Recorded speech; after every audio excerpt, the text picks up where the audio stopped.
Dobrodošli v Esfahanu. V Teheranu so nam ves čas govorili, da če človek v Iranu ne vidi Esfahana, ni videl ničesar od Irana. Iran je srce Perzije, Iran je biser in pa dragulj islamskega sveta.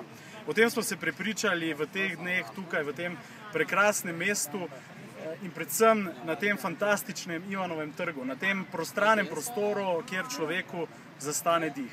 V tem trenutku je zgodnje popoldne, trg je prazen, ampak verjamite, zvečer bo tukaj ogromno ljudi, ogromno mladih, ogromno družin, ki bodo sem prišle povečerjati. Otroci bodo igrali nogomet, veliko jih bo prišlo s kolesi, predvsem pa se bodo ljudje tukaj družili.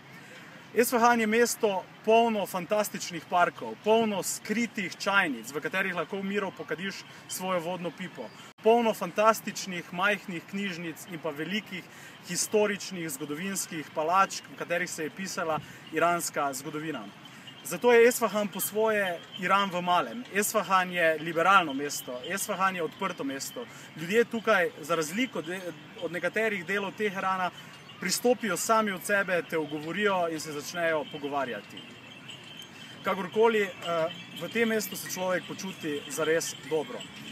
Na obrobju mesta pa vendarle obstajajo tudi neke temnejše plati Esfahana. Veliko je tukaj okoli tudi težke industrije in pa na poti v Esfahan vidiš tudi enega izmed spornih jedrskih objektov, o katerih ravno zdaj potekajo pogajanja.